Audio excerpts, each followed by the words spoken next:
उत्तरी इजराइल पर हिजबुल्लाह ने अपने हमलों से कहर बरपाया हुआ है।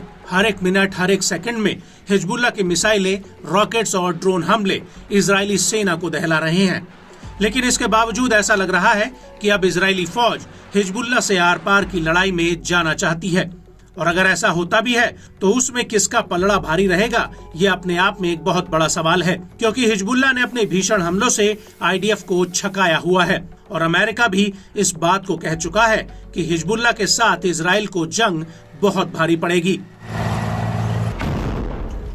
और अब हिजबुल्लाह के मौजूदा हमले इजरायली सेना पर भारी पड़ रहे हैं, क्योंकि अब हिजबुल्लाह ने बेथ हिल्लेल बैरक्स पर आईडीएफ की साहेल बटालियन पर एक बहुत बड़ा हमला किया है। यहाँ पर इजरायली सैनिक इकट्ठा हो रहे थे, तभी हिजबुल्लाह ने उनके ऊपर ताबड़तोड़ हमले कर दिए।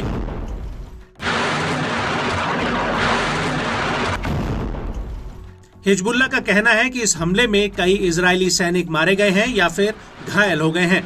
बड़ी बात यह है कि हिजबुल्लाह ने इस हमले के अलावा एलेथ हशहार, जो उत्तर पश्चिम साफेद में है, यहाँ पर आईडीएफ की एक बिल्कुल नई 91वीं डिवीजन के ऊपर आत्मघाती ड्रोन्स का एक जत्था दाग दिया।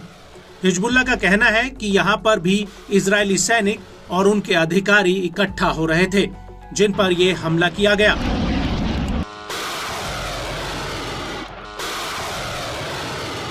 वहीं दूसरी तरफ इन हमलों को लेकर इजरायली मीडिया का कहना है कि हिजबुल्लाह के ये ड्रोन हशहार इलाके में आकर गिरे हैं, जिनमें एक इजरायली सैनिक गंभीर रूप से घायल हो गया है।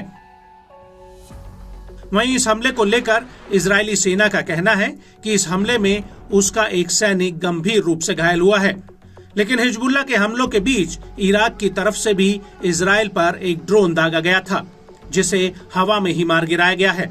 हालांकि हिजबुल्लाह के हमलों को लेकर आईडीएफ का कहना है कि उसने इजराइल का दूसरा ड्रोन लोअर गैलीली के आसमान में मार गिराया, जो एक संवेदनशील सैन्य अड्डे के पास मंडरा रहा था।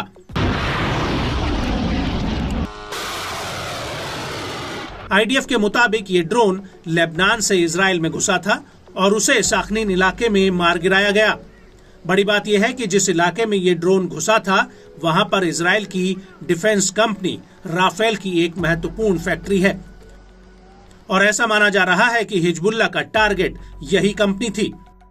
और जब हिजबुल्लाह का ये ड्रोन इजराइल की सीमा में घुसा तो साखीम के पास हवाई हमलों के सायरन तो बजे ही, साथ ही लेबनान बॉर्डर से लगी सीमा के 25 किलोमीटर के दायरे में भी अलर्ट जारी कर दिया गया।